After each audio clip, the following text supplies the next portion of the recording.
I have to pause this because Ed is raising a very good point in the chat, which is, so what happened to the two people that were beefing? You can't just drop that story and not how it ended.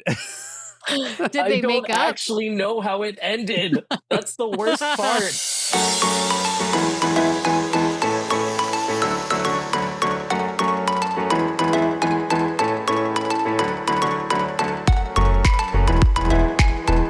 Welcome back, everybody, to this week's live episode of the DCL Duo podcast, brought to you by My Path Unwinding Travel and also our fun friends and sponsors over at WDW Magazine. We have the brains and the beauty behind the WDW Magazine, DLR Magazine, DCL Magazine coming soon, of course. We are super excited to be on tonight. For all of those watching live, you see we have Stephanie Schuster with us from WDW Magazine and, of course, from all the other magazines as well. We have a guest in the green room. We have a guest in the green room, Sean, who'll be joining us in just a little bit, but we wanted to bring Stephanie back on and talk to her a little bit. We're going to start with our news segment, of course, because that is we always have to hit what happened this past week in Disney Cruise Line news. I think there's just one news item, but it's a pretty big news item, which is there are cruises that have been released at 40% off that are in the fall and winter. So basically October, November, December dates on not all of the ships. The Destiny is not on there and the Treasure's not on there, but on all of the other ships, there are dates on all of them. There are, of course, limited dates, but that's pretty exciting. I don't think we've seen anything that big in Disney Cruise Line history that I'm aware of. Stephanie, I mean, maybe not since the beginning, maybe when they first started. Yeah, over the last 10, 15 plus years, I think the max I've ever seen is 25% off. And then usually very limited, something like for Canadian residents only or Florida residents only. Those prices or military or something. Yes, exactly. Those prices are wild. Vanessa's asking, aren't they GTY rates? They probably are. They might be. Yeah, that's a great question for your travel agent. Yes, I was going to say, if you're interested in finding out more about what the availability is for those cruises, which cruises qualify, what the pricing looks like, of course, reach out to our show sponsor, My Path Unwinding, at mypathunwinding.com/DCL Duo, or email them at dclduo@mypathunwinding.com, and they can give you, of course, more information. And Sam, you did forget one other news item, which is that the Destiny conveyed itself through the Ems River and is now on her way. She's on her way, you guys. We're so excited. We're going to be able to see her very, very soon. And I mean, it's like 6 or 7 weeks, I think, until we're on board. So, yeah. Oh my goodness. Super, super, super exciting. And we'll get to hang out with Stephanie in person, I believe. Cannot wait. I met Brian in person, but not you, Sam.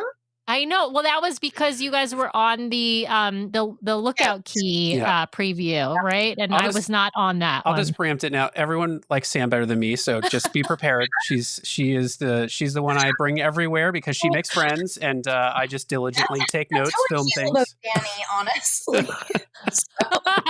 Danny makes friends everywhere. Yeah, but Stephanie and I are kindred spirits, and we learned that she also is a Topo Chico obsessed. So yes, we have I fully expect us to not coordinate, but just show up in absolute matching outfits with matching coffees, matching everything. I could see it happening, Stephanie. I'm prepared for it. I love it. And the only thing is I need to steal that hard hat of yours and just make it say Sam instead of Stephanie.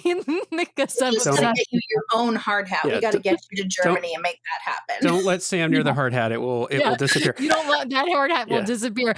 Just I don't know, a frying pan may have disappeared in Rapunzel's royal table someday. I'm not saying if it happened I still want to do the anonymous call-in show, things that you've taken off of a DCL ship that you're ashamed to admit. Anyway, we got Sean in the background.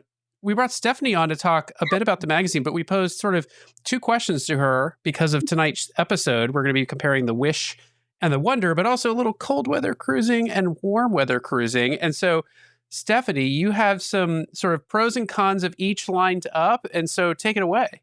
I do. Well, let me also preface this by saying, like, I'm Canadian, right? So I come from a colder climate as it is. For a lot of people, they would be like, oh, I got to get in the hot, hot heat as quickly as possible. I do better in a colder climate. Like my husband and I went earlier this year to Scotland on a non-Disney trip, but at a cold time of year, and it's even colder there than it is here. And we were very comfortable. I do like the warm. I like the sunshine, but I can get heat sick. I have like a lot of swelling and things that happen when I go to Disney World. So I'm more comfortable and cool. So your mileage may vary on these tips, but I do have 3 things that I love about warm weather cruises and 3 things that I love about cool weather cruises that don't really apply in both directions. So warm weather, water slides on the cruises. That's so much fun. Way too chilly when it's cold outside in that cold, icy water slide water. But like doing something like the Aqueduct or the Aquamouse, Aquadunk, all of that really, really fun when it's warm outside. And conversely, on the cool side, going in the hot tubs or the saunas and the steam rooms, whether that's in the rainforest room or I don't know if everybody knows this or I'm about to give away a secret hack. I'm not sure. But the change rooms that anyone can use that are associated with the gym and the spa on all the ships, on the Wonder and the Magic, they have a sauna. And on the Wish class ships and the Dream class ships, they have a steam room that you can use without upgrading to that Rainforest Room Pass. I love doing all that stuff. And I just got off Halloween on the high seas a few days ago, and it was very steamy for me to be in the rainforest room, let me tell you. So I wished that I was in Alaska or somewhere else. My next thing is, these might all be outdoor things for the warm weather. Movies on deck. I love watching the movies on Funnelvision, especially at night. You get those like drive-in movie vibes. I don't know about where you guys are, but drive-in movies are not common. They don't exist here. So, but in the wilds of Oregon, there's still some drive-in movie theaters. So yes. Okay, there you go. Well, when I was a very small child, I have fond memories of my parents taking me to movies at the drive-in, and I don't even know where I could go do one now. But that's the vibe I get from that. But if you're in like Norway or Alaska or the British Isles or Iceland, that's way too cold to be outside there at nighttime watching movies. But something that I do love doing in the cold weather is sitting on deck during the day. Again, if I'm in the Bahamas, the Caribbean, the Mediterranean, it's way too hot for me and my pale skin to just live in the sun all day, right? Yes. But if you're going to those colder weather destinations, you might still have like a flannel or a vest or something on, quite comfortable, sipping your coffee from Cove Cafe. And usually those colder destinations have a lot of scenery, wildlife that you might see. Not just the ocean is beautiful, don't get me wrong, but like not just the ocean. There's usually something else to see. So I really like that. And go ahead. Sorry. I was going to say, I love that because that's how I felt in Alaska. I liked was there a breeze? Of course, it was a little chilly as we're going, but it was sunny. So it was really lovely. Yeah. Being out on deck during the day. Yeah. I wouldn't want to be out there at night, but being on deck during the day, perfect. Love it. Beautiful. Beautiful. And then the final one is, for warm weather, fireworks on the cruises. I think a lot of people, especially who are maybe first-time cruisers or new to Disney Cruise Line, they hear about the fireworks and the Pirates in the Caribbean show and the whole Pirate Day thing that they do. And that's actually not on every single Disney cruise itinerary, right? It's usually just those Bahamian and Caribbean itineraries where they do fireworks at sea. So being able to really enjoy that in those warm weather cruises, perfect. And then conversely, in the colder countries, I actually think you get a lot more interesting character costumes. If you go to Alaska, have all the cute little like galoshes and the parkas. If you go to a lot of places in Northern Europe, they have the different European costumes. And unless you're going on like Halloween on the High Seas or Very Merry Time or Marvel Day at Sea, those themed costumes where you're getting the extra character costumes, you're just seeing the normal characters or the characters in their cruise costumes, which is super cute. But if you want more character costumes, I think that the cold weather itinerary is going to get that for you. Nice. Yes. Preach on all the costumes. I love it. Like, I've seen them all in their pirate costumes a million times. I don't need more pictures of them with their pirate costumes. I want more unique costumes, European, Alaska, what have you. I love that. I love all of your answers, Stephanie. Stephanie, why don't you tell folks where they can find all the great content that WDW Magazine puts out?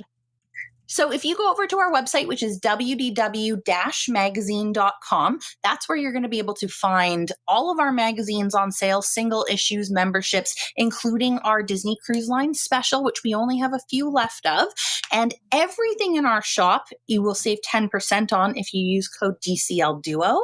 But beyond that, we have online articles on our blog that we put up every day, usually 3, 4, 5 pieces a day, Disney Cruise and Disney World, Disneyland, all the Disney stuff. And then there's also in the footer links to all of our social media channels. And because if you're listening to DCL Duo, I assume you love cruises. We have specific cruise channels for DCL Magazine on Instagram and Facebook. Awesome. And if you lose track of any of these things, all you have to do is go to DCLDuo.com right at the top. Big ad banner for DCL Magazine, WDW Magazine. Just click there. It'll take you right over there. Head over there. It's also a great way you can connect with us and all of our sponsors, all of our content, one place, DCLDuo.com. So head over there, check it out. Stephanie, it is always fun to hang out with you. I think we got next month we're gonna October we're gonna have you on and or someone from the magazine on, but then November first round of drinks in whatever bar we happen to be in is on us. So can't wait, guys. Can't wait to see you. Hopefully DeVille's. That's what I'm angling for. Yeah. Oh, Sam, it looks so good. When I was on the Destiny the other month, and even though it wasn't all finished, it's looking really nice. Nice. I love it. I love it. It's a date. We will see you there. Stephanie, thanks so much for spending a few minutes with us tonight. Thanks so much. Have a great show, guys. See ya. Thanks.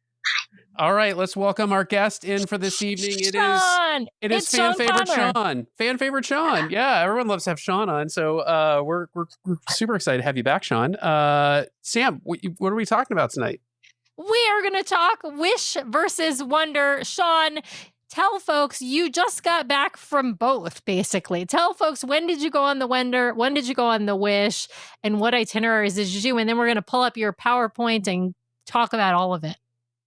Yeah. Hi, guys. It is great to be back. I have been catching up on the podcast this last week. So when you called me a fan favorite, I was so touched. You guys are such liars, but I love you. So Sean, I'm not lying because we get people asking, we get Sean back on. There was people in the chat a couple of episodes ago on the live show. They were like, "Are you gonna have Sean back on?" So there you go. You are a fan favorite. Linda. To be fair, it's usually Linda. Yes, Linda is actually screaming Sean in the chat. So there she is. Yeah. So I was on the Wonder back in August 11th to 18th for my mom's birthday. And I actually just got off of the Wish. That one was a little bit of a whim, but we'll get into that. And today's actually kind of my first day back in the real world. So it's a little bittersweet, but it was 2 amazing trips. They were very different, but in a lot of ways, they shared a lot of similarities. So I'm really looking forward to breaking that down with you guys tonight. Yeah. Well, it's funny because the Wonder is the second oldest ship, right? And the Wish is the second newest ship right now. I mean, because the Destiny hasn't come out yet. So I think it's actually super timely to talk about these 2 ships and put them head to head. Of course, we've got smaller, bigger, warm weather, cool weather for the itineraries that you went on. And of course, shorter, longer. So let's dive in and dive into your PowerPoint as it guides us through your 2 journeys. I love this. It's actually a flattened PDF this evening, but we will work through it. Yes. Whatever. It is a PowerPoint. Same difference. It's a slide deck. Yeah. So Sean, I love this. Yep. Tell folks, who you are and all of the cruises you've been on, which you have a great variety of cruises. Yeah. So I'll speed run this. So I came from a parks family. I think Mom and Dad Connor are out there watching tonight. At least I hope they are. So we did the parks in 04, 05, 14, and then we got really bored during COVID, so I put my foot down and said we were going to the parks. And then I actually had the chance to go to the parks last week with some friends right before we ended up going on that trip. And then I started cruising in 2022 in December because 2 of my friends were going on one. They actually got engaged during that trip, and I just kind of caught the cruise bug. So I went on the 2023 silver anniversary at sea on the Magic. And then I took a year off. And with that deposit I got from the Magic, I was war chesting my money to get to Alaska. And an opportunity came up to go on the Wish. And I had a little bit left over. So we made it happen. And then you might actually recognize me if I was an admin or a moderator on one of your groups, because I have some friends who we all help to moderate each other's cruise groups. And so sometimes you'll see me online and I won't actually be on your sailing. But I love meeting different people from across the fleet anyway. You actually didn't you actually pitch in on helping us with the what was it, the Treasure Maiden voyage? Yes. Our last Facebook group ever. Did I? I don't even remember. Oh, yeah. You did. I helped you to. I have perfected how to make fish extenders like as painless as possible. Yes. So if anyone's ever interested in that information, hit me up. Yes. And our friend Linda in the chat, she has also helped. She actually helped us to run the fish extender for, I think, the last Treasure, not Maiden, but for the Treasure spring break cruise that we admin the group for. And now we have given up the reins of adminning groups. It's too much work. And there are people like Sean and Linda out there who are doing a great job. Unfortunately, there's still some people out there who are running groups who don't do such a great job, but very, very high praise for Sean in running groups. He's amazing at it. It takes a lot of, I think it takes a lot of hard work, a lot of talent, and somebody who's willing to volunteer. So absolutely, absolutely love having you on the show, Sean. All right, Brian, let's go to the next slide, please. Yep. So the first thing I got to mention in all of this discussion is to remember that as we talk about these two different ships, there is no right or wrong answer here. Mm-hmm. What works for me may not work for you. I mean, I am a 27-year-old single man with no kids. That is going to be a very different perspective from, a multi-generational cruise or someone cruising with their family. So that's the big point I want you all to go home and remember before you start saying how awful my opinions are. Listen, I'll throw this comment up from Taryn, because I think it hits on this a bit when she says there's so many factors to consider in the decision: ports, cruise length, Halloween on the high seas, maritime, Marvel Day at Sea. Pixar Day at Sea. Pixar Day at Sea. Thank you. I was like, Pete ass. But for me, it will always be the Wonder. So totally fair. And Ashley in the chat was actually saying that the Wish and the Wonder are her family's two favorite ships, and I was saying, well, it's not a close for me between the Wish and the Wonder, but the Treasure and the Wonder. So everyone has their favorites. But if you're a princess person, like the Wish and the Wonder are actually like great picks, right? Because especially if you really love Rapunzel, if you love Tangled, and you get double the Tangled because you get Rapunzel's Royal Table, Tangled the musical. So I can totally understand why those two could be someone's two favorite ships. All right. So let's talk totally Alaska. Guilty of that. Yeah. Let's talk Alaska. So I got the deposit because you always get the deposit when you're on a Disney cruise back in 2023. And I got home and I was telling my family exactly. So I was telling my family all about the trip that we had taken, and Alaska was a trip that we had kind of talked about doing before COVID hit. And we never really had that push to go do it. Just other things got in the way. So I actually decided with my family that I was going to try to just kind of slowly Shanghai them into this idea. They also say that they Shanghaied me, but who's to say? So I brought them on this trip, and this was a little bit of a challenge for me because I am someone who will never get off the ship unless you make me. So I had to learn a lot about the different excursions and port adventures and, Disney versus third party. And so that was one of the big challenges of this trip. The other big challenge was the difference in room prices. So my parents, this was their first cruise in decades. And there was a $10,000 difference on opening day between the ocean view and the veranda. I am someone who we'll talk about later. I am very motion sick of a person. So I like that, deck 2 area. Well, guess what? You're not getting a veranda if you're on deck 2. So that was something that was a little bit of a give and take with my family. Yeah, that's a really good point. You do have to have take those considerations into your, booking process of where you're going to be on the ship. And there are a lot of people who say, I must do a veranda for Alaska. I don't think it's a must do because you can spend a ton of time up on the deck enjoying the scenery, but I can understand why the convenience of having the veranda is quite nice. So let's go to the next slide, Brian. All right, next slide. Oh. Did I go too far, Sean? All right. I just there we go. Nope, you're got good. it. There we go. I love, by the way, I love your slide. your Flynn Rider outfit is just fire. And I love that you have a caricature of you as Flynn Rider. That is you, by the way. I know people might not be able to see it tonight too. Oh my God, Sean. They just can't get my nose right. And if you were listening to this in the audio medium, that made no sense at all. But this is, that does look pretty ridiculous. Who drew that, by the way? Who drew that? It was definitely not our good friends at ChatGPT. But yeah, I started making that costume about a year and a half ago, and I realized that the way that the vest was cut, I couldn't gain or lose any substantial weight. So that was my motivator for over a year of the gym. So the Bahamas and the Wish was a cruise that the stars had to just kind of align just right. It wasn't something that was entirely planned out. And a lot of the pieces just had to come together for it to happen the way that it did. And one of those big factors was a shout out to my friends at Capital One and Discover, because if you're like me and you hoard your credit card points like a dragon, a lot of the funding for that trip came from there. And this was a really special trip for us because me and my friend got to go to the parks beforehand. And I actually have my friends, Beth and Alan, who I met on the Wonder. They're also a friend of Linda's. Shout out to Linda. They're all in the Orlando area, so we were able to get them to go to the parks with us. We did 14 hours and 17 individual rides. So it was a long day. That is a long day. All right, Brian, let's get to the next slide. All right. There's a very different packing. One more up, Brian. One more up. So initial concerns. Yep. Nope, yeah, you're I good. got it right. My initial concerns with Alaska, like I said before, I am not a port day fan.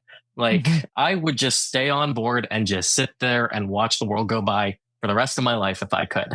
And admittedly, Alaska wasn't on my list of places to go. It was really something that I think was my mom's idea initially, and they really wanted to do that. So while it wasn't, I wasn't vetoing Alaska, but I think that for me, as I started becoming a DCL fan, I kind of saw that price tag and I thought, well, that's just never going to happen. So it somehow happened and it took a little bit of saving, but I'm really glad that it did. And then the other big concern I had was that this was going to be the longest cruise I ever did. My previous cruises were all 3 and 4 nights, but this was a 7-nighter, and I was really concerned, knowing that the Wonder is the smallest one in the fleet. Would I get bored after so much time? Spoiler alert: the answer is no. I was able to, find something to do at every moment of the day. And it was just as magical as the first day on the last day. And then with the Bahamas, my biggest concern is and always has been, because up until now, I've always stayed on that Magic class. Like they're going to have to rip those ships out of my cold, dead hands. But I was always concerned about those crowd levels, knowing that, at its max capacity, the Wish is almost double that size. I was really worried, like the Magic was just going to go. And I think for the most part, this is a little bit of a spoiler, that ended up being not as bad as I thought. Yeah. So. All right. Well, let's talk packing. Let's talk packing. Yeah, packing is obviously, we get lots of questions about packing for Alaska. We get less questions about packing for the Bahamas, but this is great little tips here. I love this. Oh, be an onion. I love the be an onion. Sean, explain what that means. Being an onion. Yeah, this was some advice that cruise director Matthew was telling us about. And the idea of being an onion is that Alaska is really an area where you can get all 4 seasons in like 2 hours. And so because of that, you want to wear a lot of layers. Again, sorry to my audio friends. That's how I usually listen, but this is not the episode for you. You can see in that photo, I have on a vest, a sweatshirt, my DCL like fleece spirit jersey, and then like an outer furry shell jacket, because it was cold near that glacier. It's cold when you're around ice. But then, 20 minutes after that photo was taken, I'm walking around in a t-shirt. And so because of that, you have to pack a lot of layers. And so the difference between the two is that suitcase room is really at a premium. And at the end of the trip, I said to my mom, do you think there are things that we could have left behind to save some suitcase room? And we really had to say, no, we wore, all the different layers from, the beanies and the hats all the way down to the hiking shoes. And the Bahamas is different because it's almost always summer. The real only big considerations for that is that if you do a Halloween on the high seas cruise, you need a Halloween costume and a pirate costume. Right. There were a lot of people who didn't know that, and I saw a lot of pirates on 2 different nights. Yeah. I will say for the Bahamas, it's nice. Yeah, I will say for Alaska, and yes, suitcase room is a premium because you do need a bunch of different stuff from like potentially shorts all the way to the parka for the cool weather. But I will also say, don't forget that there is laundry available on board. You can either do the laundry yourself, or you can pay a little bit more, or a lot more, I should say, and send out your laundry. Although they tend to do a special on I think it's like day 3 or 4 of the Alaska cruises in particular, so that you can send out like a whole bag for like $25 or something, which is cheap for sending out laundry. So in general, yes, suitcase room is a premium, but don't forget that laundry is something you can do on a ship. I always do it, and it saves me packing space. I'm an overpacker by nature. If I didn't have laundry available to me, I would overpack probably 3 times as much. So. All right. Next slide, Brian. Ports. Love it. So Alaska is really a port-heavy cruise.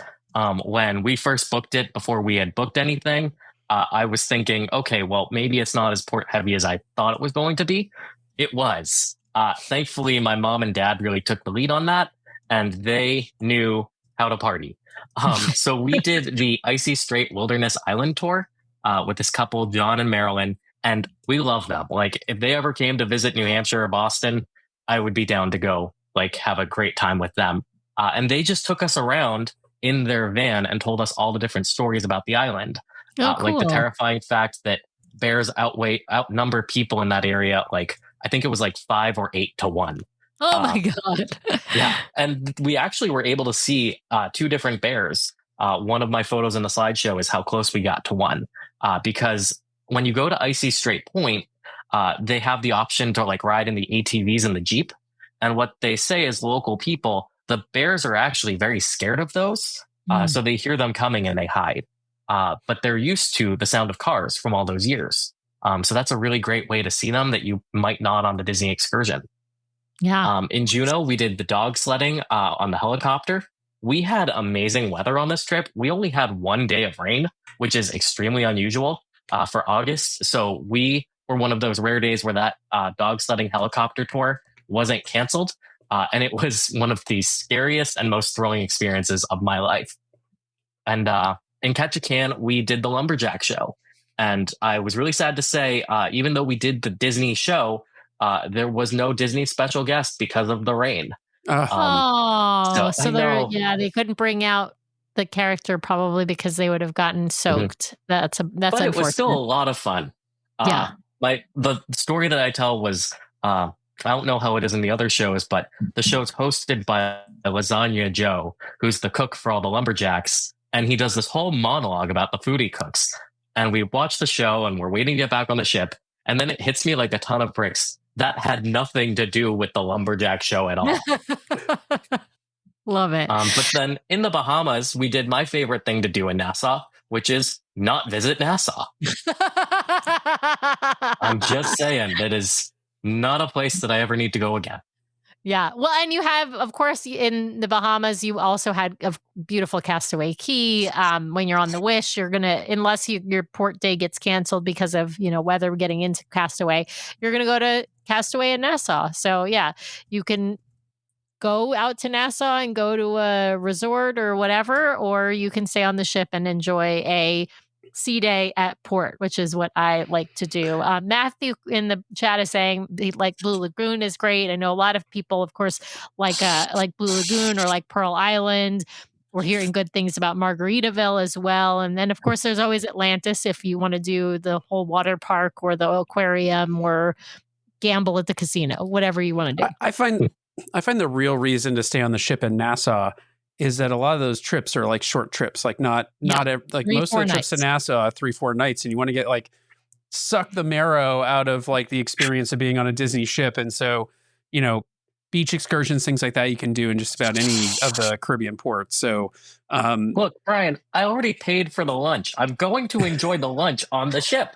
I love it. I love it. Fair enough. All right. Next slide, Brian. Yes. While I'm doing that, I wanted to comment. Sarah's asking about Baha Mar and whether anyone's done it. I think we did Baha Mar one time, didn't we, Sam? No. Okay. We will, Sarah, we'll put that out as a call on this show out to our listeners. If you've done Baha Mar, head over to the Facebook group and leave us some feedback on Baha Mar. And Sarah, you can head over there and see that.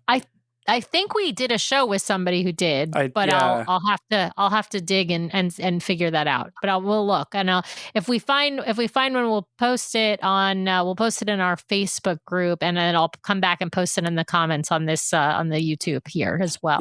Yeah. All right, crowd levels. Let's talk about that, Sean, because this is one of the things you were concerned about in particular. And I think that this was the thing that kept me from ever wanting to go on any of those bigger ships. But both of the ships, both for Alaska and for the Wish, they were nearly sold out. So there's that difference between being sold out and being at capacity, because sold out just means there are no more rooms available. Capacity means that every single bunk and spot on that lifeboat is full. So if you have, say, 2 people in a stateroom, but it sleeps 5, you're not going to be at capacity. Almost every single cruise that I've ever taken was sold out. This was only really a detriment once on either of those 2 cruises, and that was on the Wish on the first day after sail away, because people crowd around those elevators and staircases, and it's just absolute pandemonium.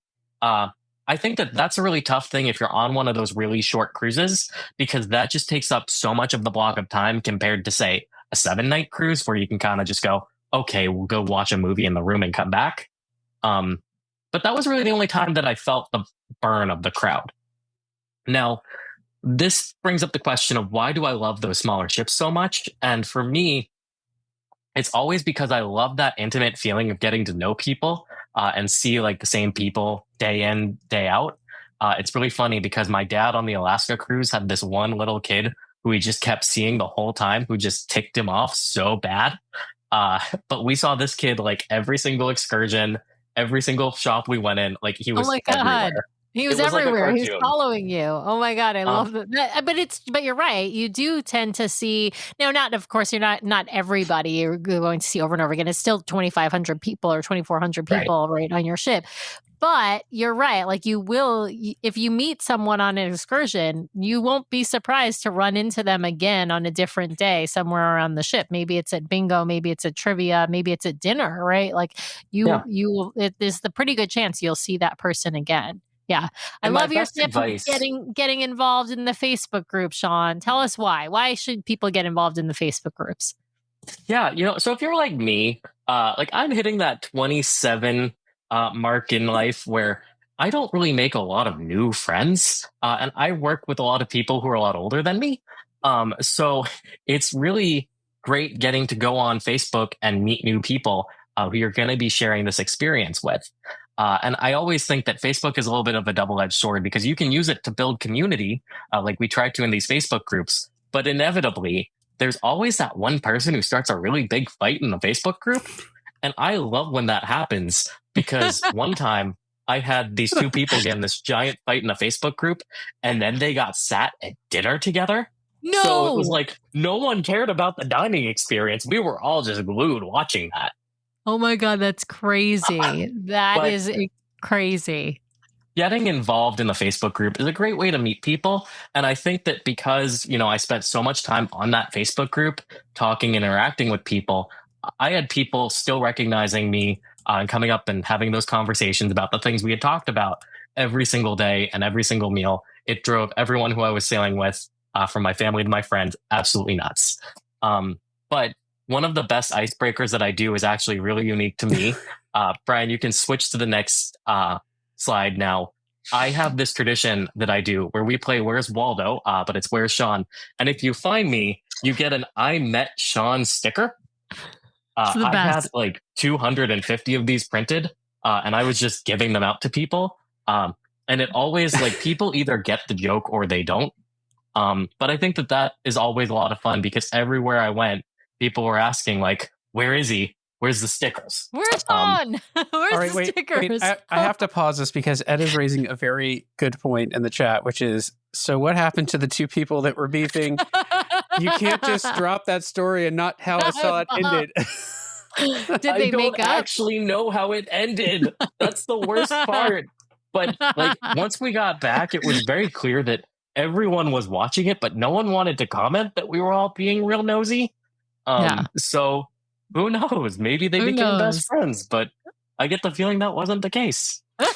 So, Sean, you need to turn these into magnets. And I want one because we'll put it on our door. Yeah. You know what? If you guys want magnets, like, help me crowdfund and I will send you as many magnets as you want. Yes. I love it. Well, and Sarah in the comments is saying we love a sticker with someone's face on it. So yeah. And Matthew's guessing that those people are maybe best friends. He's agreeing. Linda's volunteering to help with the magnets, Sean. She's very crafty. So absolutely. Linda's a great friend. She is a great friend. She's a fabulous friend.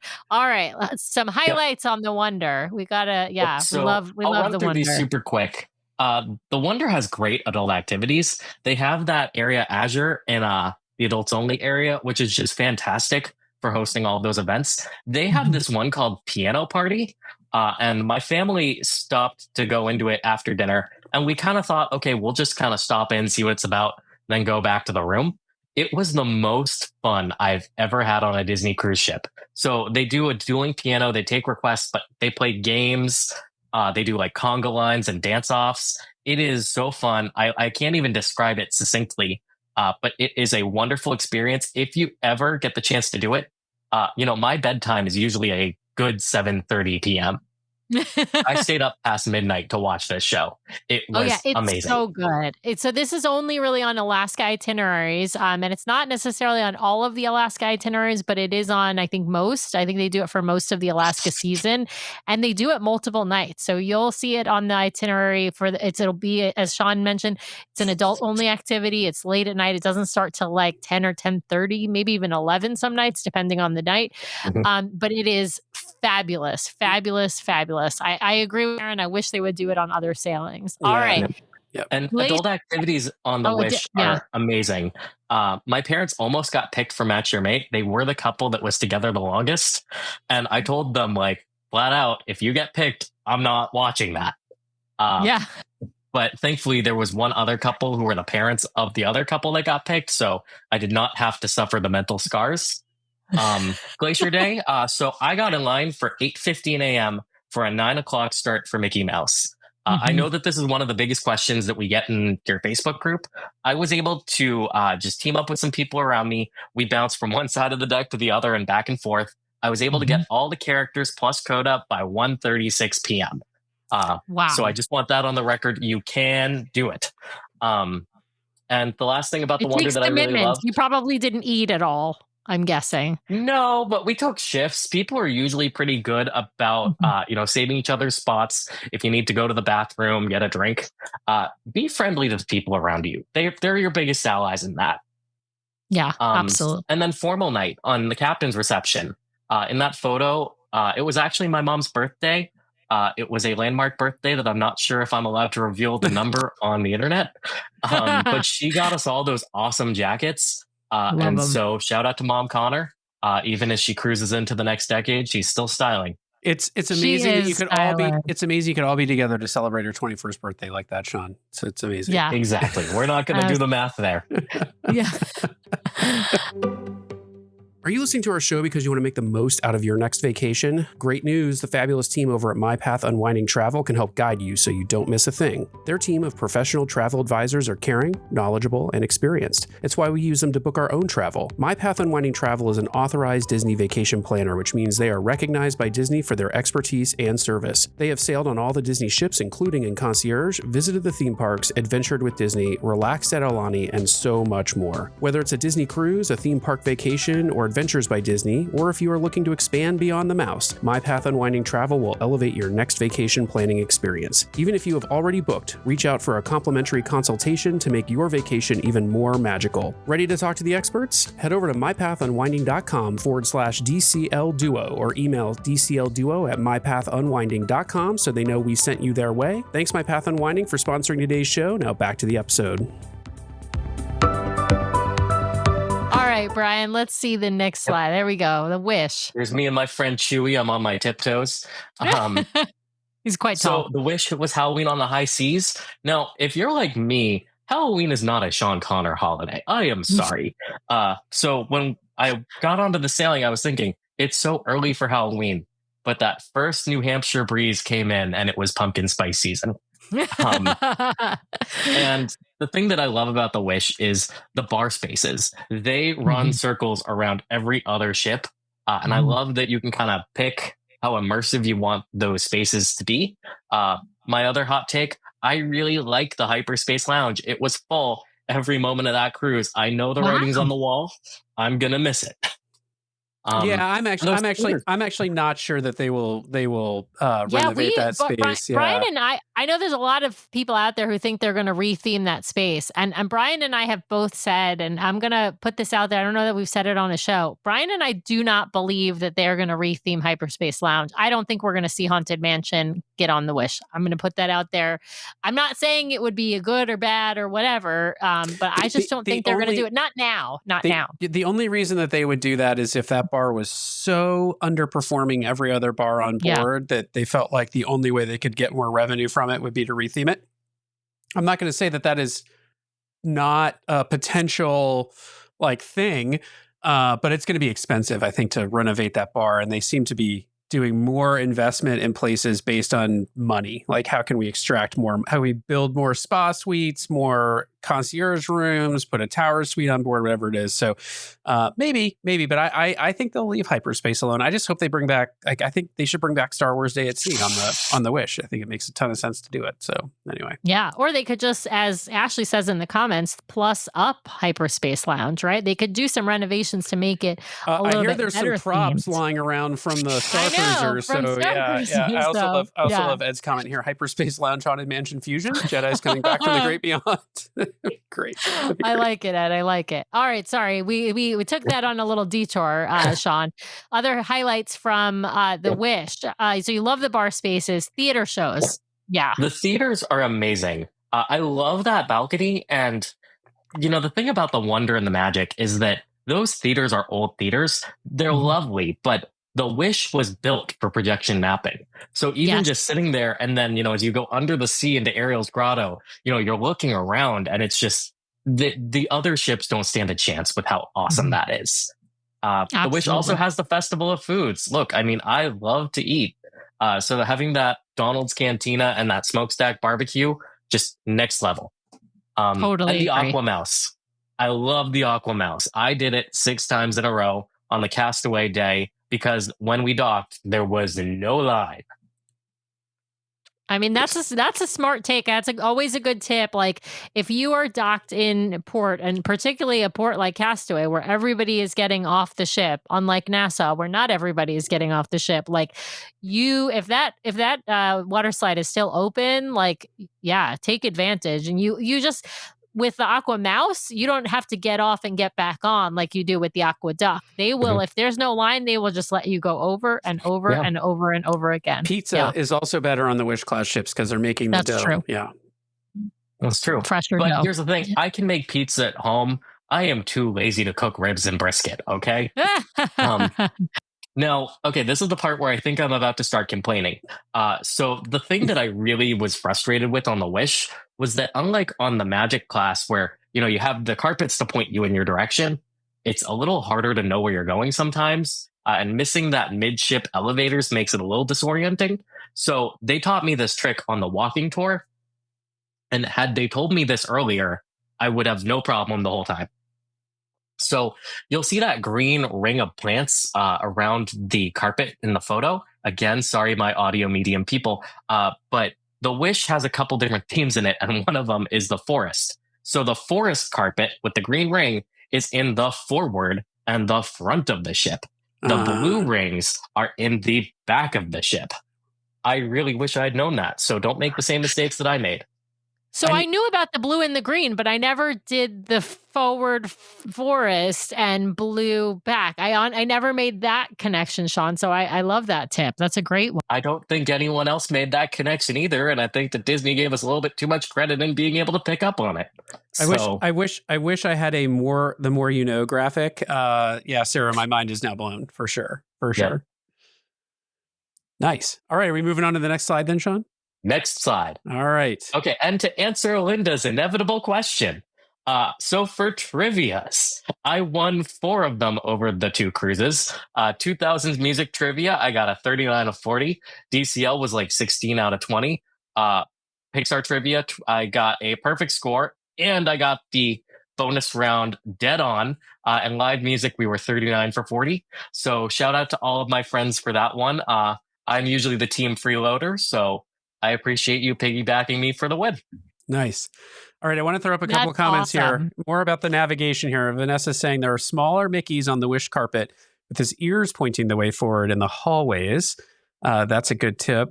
And Ashley's saying, and for classic ships, red is front because they are rolling out the red carpet. I never knew that. That's amazing. Yeah. Yeah, I just look at the maps on the ground or the stars on the ground on the older ships. And Vanessa's saying even the elevators are color coded on the Wish class. That's those little details are what set Disney apart for sure. You know, now that they're not doing the wishing wands, they told me it was because they wanted to cut down the plastic. But maybe they should give us a nice map or a brochure so that we're not all wandering like idiots the whole first day. Sean, you know how Disney Cruise Line feels about paper. We all know what happened to the no paper. Paper is not allowed anymore. All right.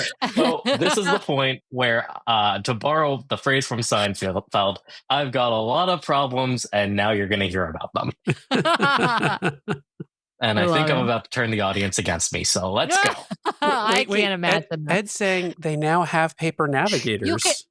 You can request, but it's just it's the like printout. A spreadsheet. Yeah, it's not like the old paper navigator. It's not like an old. Yeah, it's not. Yeah. Okay, now having adminned the Alaska group, shout out to our awesome group expert Sam Tanner, and having adminned this Halloween one, I could go the rest of my life without ever hearing 2 questions again. Number 1, what is a good hotel in Vancouver? There are a lot of them. Number 2, what night is Halloween? It's probably your sea day. Yeah. So, okay. I'm sorry, I'm cracking number up 2. because that hotel question, I can't tell you how many times I've seen the hotel question. Every stinking day. Even my mom, who had never been in a Facebook group for a Disney Cruise Line before, after like a week of being in it, she pulled me aside and she was like, are they going to be asking that every day? Every day, yes. Someone is going to ask it. They don't search. By the way, if you're in a Facebook group, you can search for prior questions. Just search in the group. Ed's comment, are there fireworks? Ed, I swear I could throw someone out a window after hearing that. So true. In the Alaska cruise, yes. Oh my God. Okay, so the answer to that is no. There are no fireworks on the Alaska cruise, just like there are no fireworks in the European cruises. Here's another fan favorite. I can feel my blood pressure rising reading these comments. Here's another fan favorite question. Package? And is it necessary to use the Navigator app to have Wi-Fi? No, it is. You don't have to have Wi-Fi. You have to have your Wi-Fi on, but you don't have to have a Disney Wi-Fi package to use the Navigator app. Oh my God, this is cracking me up. And on the hotel question, so we've talked about the Pan Pacific, we've talked about the Fairmont, which is also right across the street from the port. We've also heard that the Auberge in Vancouver is good. There's lots of great in that hotels. Same area. Yeah, there's lots of great and there's ones by the airport too. Yeah. So that Fairmont Hotel, we were right across the street from it at the Hyatt Regency, and I kept looking at it like, why does this look familiar to me? And as we were taking the walk down to the port, it hit me. It was the top half of the Tipton Hotel from The Sweet Life of Zach and Cody. That's awesome. And once I realized that, it was like my eyes had been opened.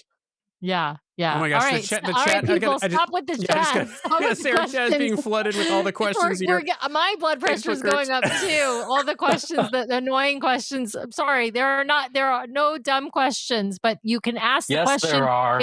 But you can search for it if it's already been asked, and most of the time it has been already asked. So anyway, the folks are just cracking us up with these terrible questions in the chat. Okay, adult areas on the witch. What is this weird looking star you created, Sean? This is a meme, and it's a star that's very poorly drawn that says, "I don't think you tried at all." And I think that goes to the people who designed the adults area on the Wish. First of all, who thought it was a good idea to put the hot tub right under the Aqua Mouse? No one, except for the person who got to put it there. The second complaint I had was, why are the pools so small when you have 2 times as many people on the Wonder, and the Wonder has a bigger adults pool? What is that? One of the best adult pools in the fleet on the Wonder, in my opinion. Yes, the Wonder and the Magic, I think, have the best adult pools, no question. Absolutely. So, adults area on the Wish, I don't think they even tried at all. Okay.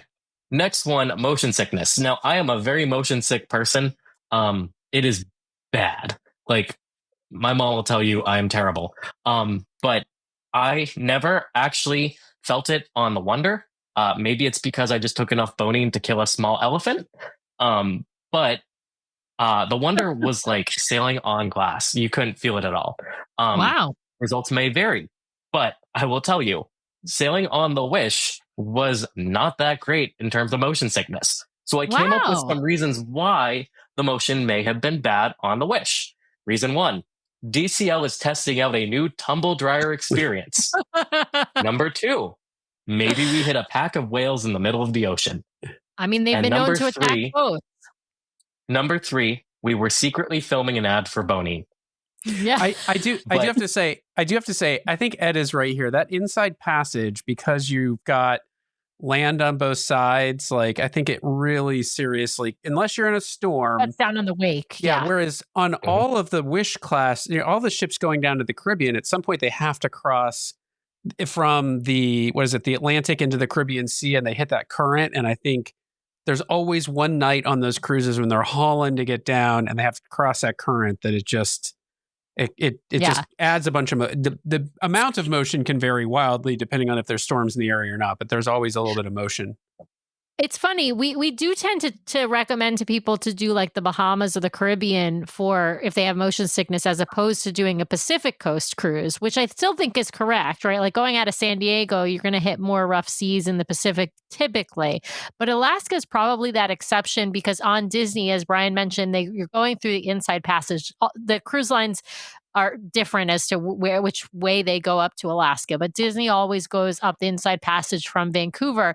And so in general, except unless you hit a storm, you are going to have pretty not always. Seas. Not always. So Taryn's saying we didn't do the inside passage route north due to timing and it was rough, lots of seedness. So if they don't do the inside passage, you are more likely, because you're out more into the Pacific Ocean, you don't have land on both sides sort of protecting you from larger swells.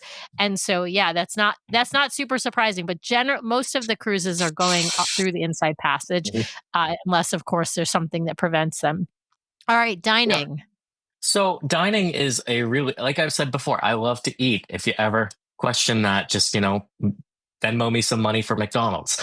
But dining is a super important part of my cruise experience. And what I found on the big ships was that the dining team felt like they were super stretched thin, especially with the timing of those shows.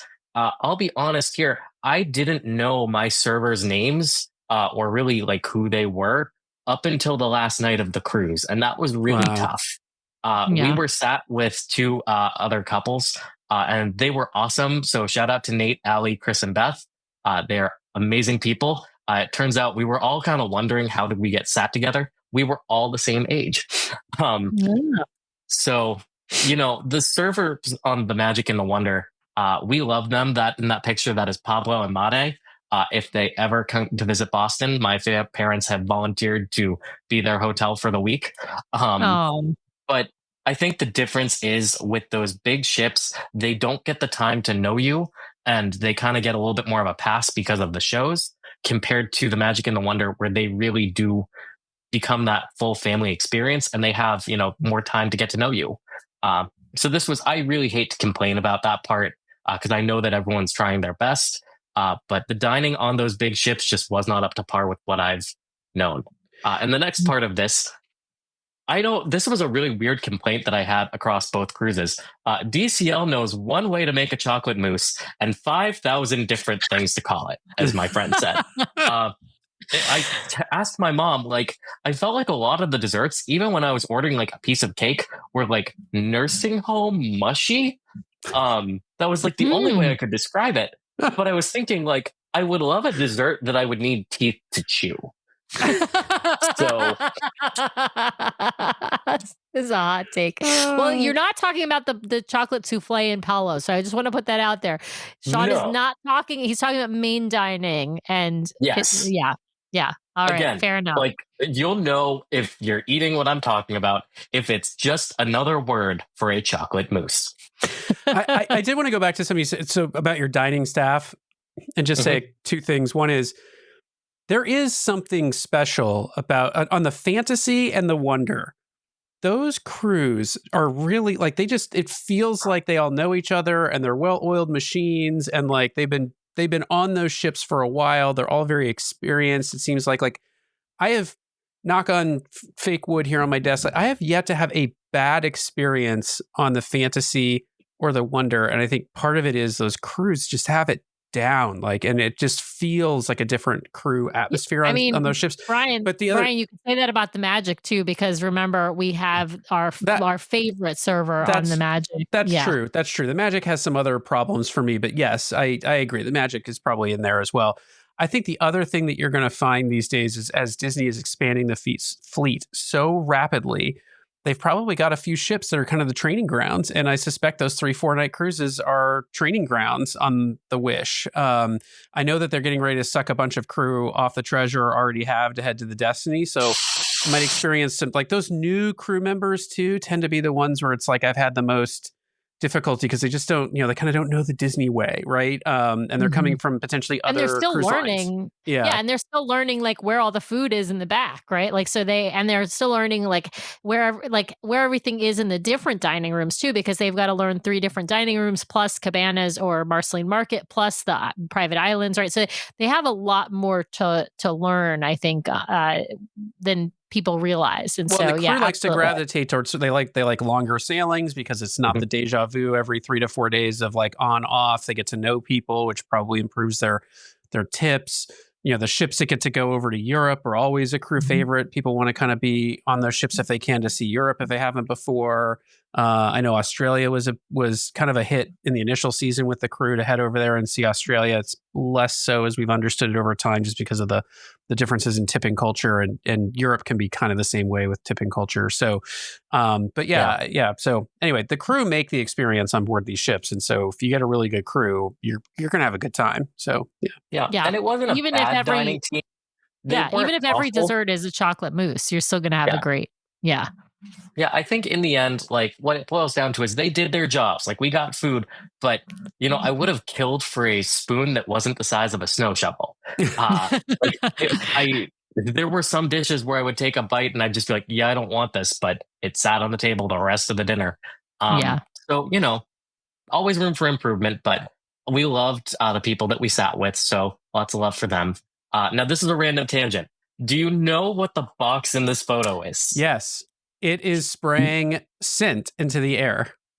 Yes. So, I didn't know that. On the Magic and the Wonder, I never have seen these boxes there. But there was like these things just started popping up on the Wish. And then by the end of the cruise, they were like every 2.5 feet. So we would just be walking around thinking, like, why does it smell? Like, I love the smell of the ships. I actually have it in a can behind me that I got at Disney Springs. But like, these boxes were just everywhere. And I was thinking to myself, like, they're just sitting there. Like, you could just, like, I could just go up and unplug it and scoop it and take it home with me. I think we can improve on that design a little bit. Like, I shouldn't just be able to, like, drop kick it off the side of the Grand Hall. Yeah, it's interesting because I think there actually is a scent on the other ships, but they're pumping it through like the someplace normal. else. Yeah, someplace else. So I've seen these boxes around, and I'm like, it's bizarre to me that this wasn't thought of in the design, because they do love to pump that DCL scent in, and you can go to Magic Candle Company used to have a version of it, and yeah. But like, it's just so weird that they're just sitting on the floor, like unguarded. So that is weird. It like the intrusive thought in the back of my head was just like, scoop it up and take it home. Ed is warning, you never know, it might have an ink dye pack in it that goes off if you try to take it off the ship. So there you go. Right. It's like a skunk that you think is, not a skunk. And then this is my other random tangent. So this photo is the Magic and the Wish right next to each other. This season, the Magic is at Terminal 8, which is that like famous one that you walk through the Mickey ears. I've never been through that one before. But the Wish is at Terminal 10, which is a much smaller terminal. Like they have you checking in literally right next to where people are sitting. And I can't help but think maybe it would be a little more efficient if they just switcherooed the two. So like, do you guys have the reason why they have it the way it is? Because it just seems a little backwards to me. It's just scheduling. Because so the treasure and the Magic are at Terminal 8 is why. So Terminal 8, which is Disney's terminal, has the treasure and the Magic when they're both, they're going different days, right? The Wish... Oh, sorry, not the treasure. Sorry, not the treasure and the Magic. The Fantasy is there sometimes on the same day as the Wish is, and so I'm not sure why they chose which one at which terminal. The Fantasy's in Europe. Well, yes, but the Fantasy was there right before the Magic was there, right? The Fantasy was going there, the Treasure was there, and then Magic kind of swapped out for the Treasure. But yeah, they can't. I mean, I'm not sure why they chose, other than to say that the Treasure was at Terminal 8 when the Wish was at Terminal. And it's chess, right? It's all dependent upon like when their ports are, is when they're going to be in Port Canaveral, and so it's an artifact of the scheduling for the various ships. Yeah, and they share. I believe they share Terminal 10 with other cruise lines as well. So they don't have it every single day. So it just might be the availability of Terminal 10. All right. Your verdict, winners and losers. The biggest winner is obviously me, because I got a very nice couple vacations out of it. The biggest loser, JetBlue. So I was coming home from Alaska and our flight had like an hour-long delay. That turned in to 6.5 hours. And JetBlue decided they only had to compensate us for 5. So we didn't get that next bump in compensation. So I was a little mad, but I got over it eventually because I was flying them down to Florida. Well, they did a little better this time. It was only a 5-hour delay. So we didn't get to Orlando well past midnight. So, once I use my flight credits, which they gave me, which really weren't worth it, I think that I will be going to the good people at Delta. There you go.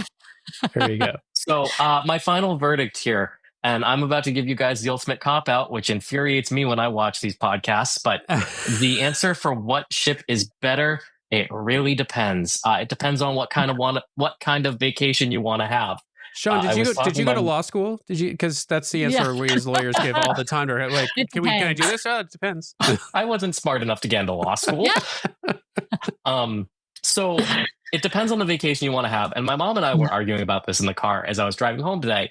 But, to me, if you want a relaxing vacation where you can just kind of sit there and like really luxuriate, Alaska is not the cruise for you, in my opinion. Like Agreed. Alaska was the kind of trip where like I was running around doing all these crazy activities and things that I would never do back home. And by the end of it, like I came home tired, but it was all worth it in the end. If you want a ship where you can kind of sit around for 4 hours and you don't miss a thing, you can go on the Wish. Like it really just depends on the trip that you think you need for that moment. Well, and to be fair, on the Wish, there's a ton to do. So you could actually run around. You're just not running around out at port necessarily, right? You could run around to all the different activities. And of course, you're not running to get the characters in those Alaska costumes, but you might be running around to get them in their pirate costumes or their Halloween costumes if you're on Halloween on the high seas, right? So there is, especially on a 3 or 4 night cruise, you can completely, run around with FOMO and try and do everything. But you also can, especially if you've been on one of those cruises before, just relax, sit by the pool, go to the spa, skip all the ports. I mean, stay on even when you're at Castaway and just kind of enjoy the ship, right? So you staying definitely on can do Castaway is like Disney blasphemy, although we've done it. I know, but listen, we've done it once before. Send your hate mail to Sam at DCLDuo.com. So yeah. But I do. But you're right. If you're going, like, you're spending the money to go to Alaska, you want to go see those ports, right? Like you aren't going to be. You can relax on your sea days, and you get a couple of those, but it is not a true relaxation cruise. So I think you're absolutely right. And yeah, neither ship, like you've said here, neither ship is like 100%, everything perfect, right? You're making sacrifices for whatever vacation you've chosen. Well, and Linda makes a good point. I pick whichever ship fits in my budget and vacation schedule, hence all San Diego sailings next year, which the San Diego sailings are fabulous. Like I would go on a San Diego sailing again for sure. So yeah. Like, the big thing with the perfection rate is that, for example, with the Wonder, right? I really love those bar spaces on the Wish. But the Wish is not going to Alaska. And if it ever did, then, I was wrong about every other thing that I've ever thought about the Disney Cruise Line. But, I'm willing to put up with smaller bar spaces to be able to go to those kinds of places. Maybe I had one experience on the Wish where the dining wasn't as great as the Magic. But guess what? That deck food, it was up at 11. So, neither one is perfect. But both have a lot to love. You're going to find things you love on both of them. You're going to find things that you really don't like. But, it's a gamble. You pick the ship that you think is going to be the best vacation for you, and you're going to have a magical time. All right. Absolutely. So before we move on to the last slide, so Sean, you've given us your verdict. It depends. Sam, Wish versus Wonder. Which one's your favorite? Oh, it's always going to be the Wonder. The Wonder has my heart. Like, I love the Treasure. So like, if you gave me the Treasure versus the Wonder, it's a closer call, but I'm going to choose Alaska. I'll be honest. I loved Alaska so much, and we had such perfect weather. I feel like I might choose Alaska like every single time, even over warm weather cruises now. I just I thought it was so incredible. I'm okay with the fact that I can't like sit in the pool for hours on end. Yeah. So I love it. For me, the biggest detriment to the Wish right now is the 3-4 night sailings, like the 7 nights on the Treasure. I honestly, I love the Wonder, and I love but she's become like my adventure ship, right? I mean, not the Adventure, the new ship coming out, but she's the one that I want to go. Like we would use the Magic or went on the Magic in Norway, but if the Wonder had gone to Norway, like those classic ships have become a way to go do something that's adventurous. So I'm really hoping the new ships that they build, if they eventually do retire the Magic and the Wonder, or when they do eventually retire them, I hope they use those smaller ships they're building as the ones that go to Alaska. So yeah. I think that the big thing with me is I don't think you can do Alaska in less than 7. I know that there's the 5-nighter. I don't know how they made that work. But I think that by like the 7th day, like I was sitting in my room thinking, I'm ready to go home, sleep in my own bed, and eat a vegetable. Like I think for the Bahamas, I think that 5-night is like something that I'm looking into for a future sailing, because I think that's kind of my sweet spot, where 4 days you can get it all done, but there's still a couple things where I think, oh wow, I wish I had done this again. I think 5 nights gets you that closure in the Bahamas, but I think 7, like you can't do Alaska in less than it, but 7's a little much for me. Yeah. Well, I agree with you. I mean, 7 is not too much for me ever. I will say that, but I agree with you. I think that 5 nights for Alaska would be really, really tough. You'd be, at port every single day, or not be able to see as much. And so, yeah, absolutely. I agree with you there. All right. Sean, you answered my question. I was going to be like, Sean, what's next? Oh, here's the slide. So Sean, what's next? So my friend Bailey from the Disney Magic, we met in 2023. She was one of our co-admins. She's getting married next year, and I hope that I'm allowed to say that. So she's getting married on the Disney Fantasy September 2nd to 6th. So our co-admins from that sailing are actually going to go watch her get married. Amazing. So that was a really fun thing to be able to plan with her family. And so I'm going for the full class sweep, except for the adventure. But who knows? Maybe they'll just keep pushing her off so I can actually say that I did all the different classes for once. Well, that's So I was going to ask you, because you mentioned that big ships are kind of a gamble. I was going to ask about the Venture before I asked that question, though. Just for everyone at home, if you're listening to this after the fact, there was a great slide presentation, so you can head over to YouTube and watch the whole show. It's up there on our YouTube channel, youtube.com/DCL Duo. You can see the whole show. You can see the comments that came in, all the great photos from Sean. And for those listening to this after the fact, I will highlight, you can follow along with Sean on Instagram at It's Sean Connor, Connor, and Sean spelled Sean. So It's Sean Connor on Instagram, or look him up on Facebook. But Sean, I want to know, the adventure, is it in the cards for you? Are you even interested in going on the adventure, or is it more of like a completionist, like I'd like to have gone on all the ships kind of thing? Yeah, before I answer that question, Brian, have they invented teleportation yet? Because if they haven't, that is too long a flight for old Shawnee C. You don't want to take JetBlue all the way to Asia? Come on, I'm sure it will only be a 15-hour delay, but yeah. I mean, I think I would rather get a root canal in hell than have to go through that. So, maybe I'll just experience the adventure in the same way that all those people in those first months will, in my dreams. Sorry, I know my good friend Dustin on deck. He was booked for one of those first sailings, and he's a great friend, but Yeah. Well, at least they gave people 50% off another cruise, which I will go on my soapbox for a half second and say, if you got that offer, remember, that is not like a set amount based on what you paid. That's 50% off. So if you want 50% off the tower suite on some sailing. Yeah, they're allowing people to use it on concierge, even if you weren't booked on so if you were booked in a regular room, you could still use that 50% off to a concierge room on a different sailing, even on a different ship. There are some blackout dates, I believe, like for holiday sailings and things like that are blacked out, but it's a very generous offer. I understand there are people with flight issues that are having to, that's costing them a lot of money to change flights and things like that. But I will say, I do think it's a generous offer, particularly for, some people who are able to change their flights really easily. Ed is 1,000% correct. Don't blow the 50% on a 3-day Bahamian cruise. 1,000%. Unless maybe you're staying in the tower suite. Well, I wouldn't do it, but if you want to do it. But if you've been thinking about going on DCL to Europe or going on DCL to Alaska, and the thing that's been stopping you is that the cruises are so expensive, you just cut it in half. You can sail in Alaska or sail in Europe for the price of going on, a 7-night. Playing with half of the house's money, you don't blow it on the kids' chicken tenders. You get the fillet. Yes. Right. You get the surf and turf, Sean. Come on. Exactly. Maybe the caviar appetizer as well. Anyway, Sean, thank you so much for joining us. For those listening after the fact, watching after the fact, and for those listening or watching us live right now, we will be back next week. We will be back at our same normal time, which is 8:30 p.m. Eastern, 5:30 p.m. Pacific. And we'll be back with another fan favorite guest, which is our friend Tracy from the DCL Duo Senior, also from Adrift Together, which is her Instagram page. We're going to be talking about her Italy ABD that she and Michael just got back from. Unfortunately, Michael won't be able to join us because he has volleyball that he's going to be reffing at the same time. Boo to Michael.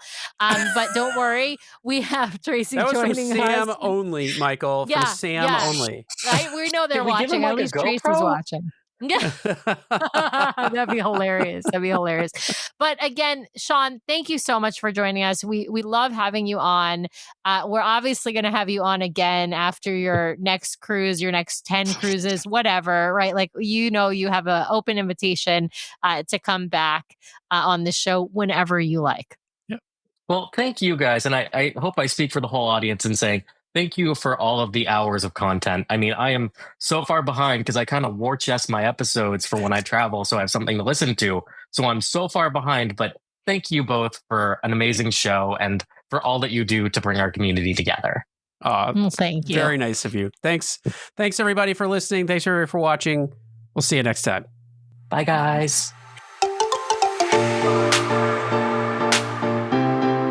Well, thanks to everyone out there for listening this week. We really, really appreciate it. Be sure to subscribe to the podcast so you can keep getting great content from us every week. In fact, twice a week we publish shows. So be sure to hit the subscribe button to get all of those great episodes. And if you want to watch us live, we have a live show now every week, Monday nights, 5:30 p.m. Pacific, 8:30 p.m. Eastern over on youtube.com/DCL Duo. So be sure to head over and check that out. If you want to help support the show, be sure to hit those 5 stars on Apple Podcasts. And if you leave us a written review, a 5-star written review, we will read it at the top of one of our main episodes. So please head over there and hit those 5 stars. Of course, you can also help support the show by supporting our fabulous show sponsor, My Path Unwinding Travel. If you want to book your next Disney vacation, head over to mypathunwinding.com/DCL Duo or email them at dclduo@mypathunwinding.com so they know we sent you their way. If you've got questions or you'd like to connect with us, the best way to do that is to head over to dclduo.com. It's got links to all of our things, full catalog of the podcast episodes, including a searchable catalog for the podcast, links off to our vlog, a link to our Etsy store where we sell some fun fan-inspired magnets, link to our Patreon if you'd like to help directly support the show each and every month. Just head over to the website or patreon.com/DCL Duo. Also has a way for you to sign up for our Substack newsletter that we're hoping to start really pumping out monthly here at least, and a few blog articles that we've written. So DCLDuo.com is the best way to connect with us. You can also, of course, email us at info@DCLDuo.com or reach out to us on our voicemail line at 402-413-5590. That's 402-413-5590. The DCL Duo podcast is not affiliated with Disney Cruise Line, the Disney Company, or the Disney family of theme parks. The views expressed on the show are solely those of the individuals on the podcast and in no way reflect the views of the Disney Company or Disney Cruise Line. If you have questions about a Disney cruise or a Disney vacation, please contact the great folks over at My Path Unwinding Travel or Disney directly or your own travel agent. Thanks again for listening, and we'll see you next time for another fabulous adventure with the DCL Duo. Good night.